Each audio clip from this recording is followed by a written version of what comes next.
கண் திருஷ்டி அப்படின்னா உண்மையா அது அல்லது மூட நம்பிக்கையா? கண் திருஷ்டி, கல்லடி பட்டாலும் கண்ணடி படக்கூடாதுன்னு சொல்லுவாங்க.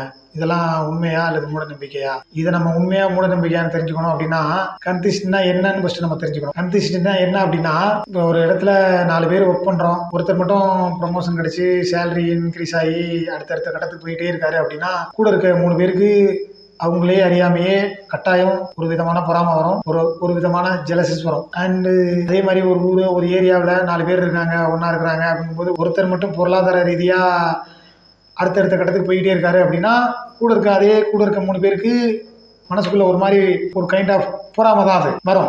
எனக்கு வராது, எனக்கு பொறாமன்ற ஒன்னே கிடையாது அப்படின்னு யாரும் சொல்லாதீங்க. பிகாஸ் அது மனுஷனோட இயல்பான குணம். அது வராதுன்னு சொல்லி நீங்க மற்றவங்களை ஏமாத்தல, உங்களை நீங்களே தான் ஏமாத்திக்கிறீங்க. ஸோ எல்லாருக்குமே வரும். வர்ற பொறாமை அந்த வளர்ற பர்சனை அஃபெக்ட் பண்ணும். அதைத்தான் நாம கந்திஷ்டின்னு சொல்றோம். அது எப்படிப்பா அஃபெக்ட் பண்ணுது அப்படின்னு கேட்டா, இங்க எல்லாமே வைப்ரேஷன்ல தான் இயங்கிட்டு இருக்கு. நம்ம கண்ணுக்கு தான், நம்ம பிசிக்கல் கண்ணுக்கு தான் பொருளா நமக்கு தெரியுது. ஆனா எல்லா பொருளுமே அதோட வைப்ரேஷன்ல தான் செயல்பட்டுக்கிட்டு இருக்கு, அதோட வைப்ரேஷன்ல தான் இயங்கிக்கிட்டு இருக்கு. இதை இன்னும் நல்லா புரியுற மாதிரி சொல்லணும் அப்படின்னா, நம்ம ஒரு நல்ல விஷயத்தை ஆரம்பிக்கும் போது அல்லது திருமணம் முடிஞ்சு கூட ஒரு குரு காலிலேயோ அல்லது பெரியவங்க காலிலேயே விழுந்து ஆசீர்வாதம் வாங்கிக்கோன்னு சொல்லுவாங்க. நாமளும் விழுந்து ஆசீர்வாதம் வாங்கிப்போம். அது ஏன் அப்படின்னா, அவங்க நம்மள பிளஸ் பண்ணுவாங்க. அப்படித்தானே? அப்படின்னா என்ன அர்த்தம்? அவங்க நம்மள நல்லா இருன்னு சொல்லுவாங்க. அப்படி அவங்க பெரிய மனுஷங்களோ குருவோ நம்மளை சொன்னாங்கன்னா நம்ம நல்லா இருப்போம் அப்படின்ற ஒரு நம்பிக்கை.